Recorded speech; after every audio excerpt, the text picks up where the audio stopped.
Guys, ഇന്ന് നമുക്ക് അടിപൊളി ഒരു കോഴിക്കറി വെച്ചാലോ? അന്നേരം നമുക്ക് വീഡിയോയിലേക്ക് പോകാം. നല്ല സൂപ്പർ കോഴിക്കറി വെക്കാം. അന്നേരം അതിനായിട്ട് ആവശ്യം ഇഞ്ചി, വെളുത്തുള്ളി, പച്ചമുളക്, സബോള എല്ലാം കൂടെ മിക്സിയുടെ ജാറിലിട്ട് ഇത് കൂട്ട് ചതച്ചെടുത്തിരിക്കുക. ഞാൻ കണ്ടോ, കൂട്ട് ചതച്ചെടുത്തിട്ടുണ്ട്. ഇനിയും എണ്ണ ഒഴിച്ച് കടുക് പൊട്ടിച്ച് ഇത് വഴറ്റിയെടുക്കാം. നല്ലതായിട്ട് വഴറ്റിയെടുക്കാം.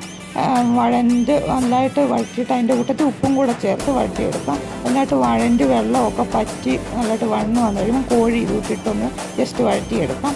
അത് കഴിഞ്ഞ് മഞ്ഞൾ പൊടിയും കൂടെ ആവശ്യാനുസരണം, കറിക്ക് ആവശ്യാനുസരണം മഞ്ഞൾ പൊടി ചേർക്കുക. അത് കഴിഞ്ഞ് പിന്നെ മുളക് പൊടി ചേർക്കുക. അത് കഴിഞ്ഞ്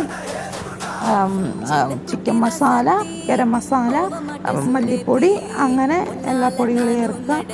മഞ്ഞൾ ചേർത്തിട്ട് ഞാൻ ആദ്യം ഒന്ന് ഇളക്കിയായിരുന്നേ.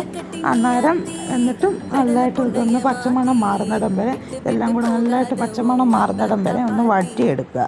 കണ്ടോ, ഇതുകൂട്ട് നല്ലതായിട്ടൊന്ന് പച്ചമണം മാറുന്നിടം വരെ വഴറ്റിയൊക്കെ എടുത്തിട്ട് ഇനിയും നമുക്ക് ജാറ് കഴുകി അരപ്പ് നമുക്ക് ഇഞ്ചിയും വെളുത്തുള്ളിയൊക്കെ അരച്ച് ആ ജാറിൽ തന്നെ വെള്ളം കഴുകി ഒഴിച്ച് ഇങ്ങനെ അടച്ച് വെക്കാം. ഉപ്പ് വഴറ്റാൻ നേരം ഇട്ടതാ, ഇനി നോക്കിയിട്ട് പിന്നെ അന്നേരം ഇടാം.